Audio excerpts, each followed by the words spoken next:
Hello, welcome to GP Podcast. Today, we're going to dive into a story that's literally rewriting our connection to the world, right from the ground up. It's a tale of incredible, almost unbelievable ambition, but it's also one that comes with some pretty profound consequences. Here's a silent truth about our super-connected age. For all our talk about being a global village, huge, vast stretches of our own planet are living in a digital shadow. They're in a total communications dead zone. Now, this isn't just about, slow streaming or not being able to post your vacation photo. No, this goes way deeper. This is about a fundamental lack of access to education, to healthcare, to economic opportunity. And it's a problem that our traditional internet infrastructure, which really relies on ground-based cables and towers, has just struggled to solve. Okay, so think of our internet like a circulatory system for the planet. The fiber optic cables, those are the massive arteries. They're incredibly fast, super efficient. But you can't run them to every remote village or easily cross every single ocean. So what if the answer wasn't to just keep laying more cables on the ground? What if you could build a whole new infrastructure up in the sky? Well, that's where Starlink comes in. This is a project on a scale that's, it's truly unprecedented.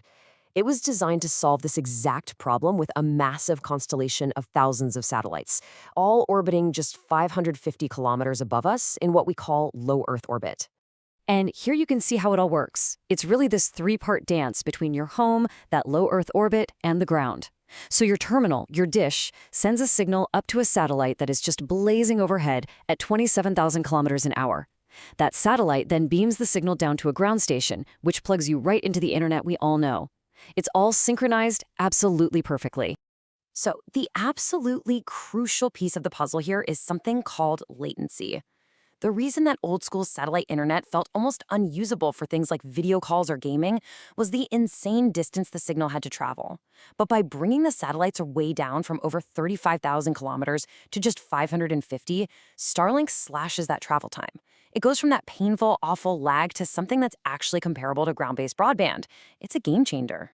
But, just being a simple relay station isn't the whole story, not even close. The real revolution, the sci-fi heart of this whole system, is how these satellites talk to each other. Yeah, forget relying only on ground stations for every single connection. The newest generation of Starlink satellites are equipped with something that is straight out of science fiction: inter-satellite laser links. And what's really wild is the sheer scale of this. We're not just talking about a handful of experimental links here. We're talking over 9,000 active lasers creating this gossamer web of light, a data backbone that's literally woven into the vacuum of space itself.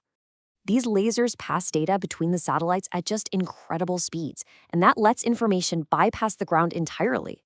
This can create these amazing shortcuts, potentially giving you faster routes across oceans than even our undersea fiber optic cables. Why? Because light actually travels faster in the vacuum of space than it does through glass fiber. How cool is that?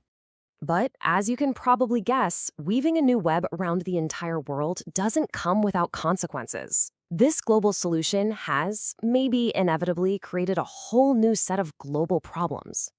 So we're now faced with a really fundamental trade-off. It's a conflict that pits this unprecedented access to information for everyone against the preservation of one of our oldest windows into the universe, the night sky itself. And ultimately, this all boils down to one simple fact: the sky is a finite resource. Each new satellite adds to the traffic up there, which dramatically increases the risk of collisions that could create these massive clouds of dangerous space debris.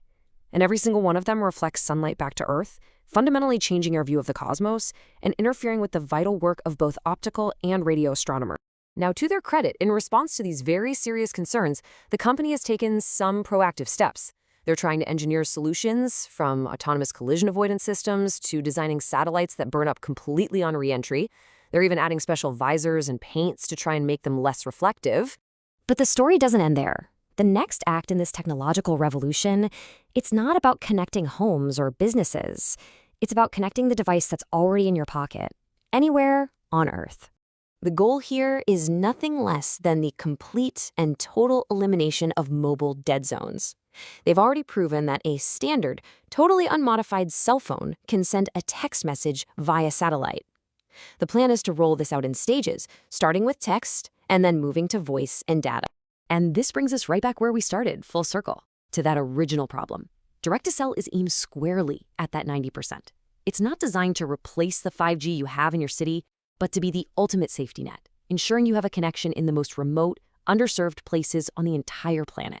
So, as we stand on the verge of total ubiquitous connectivity, a world with no more dead zones, we're left to wonder about the final balance of this grand technological plot. Is the price of progress really worth the cost to our skies? And that concludes our look into the Starlink saga. If you liked the video, subscribe, leave a like, comment on what you liked most, and share the video. Thanks for watching.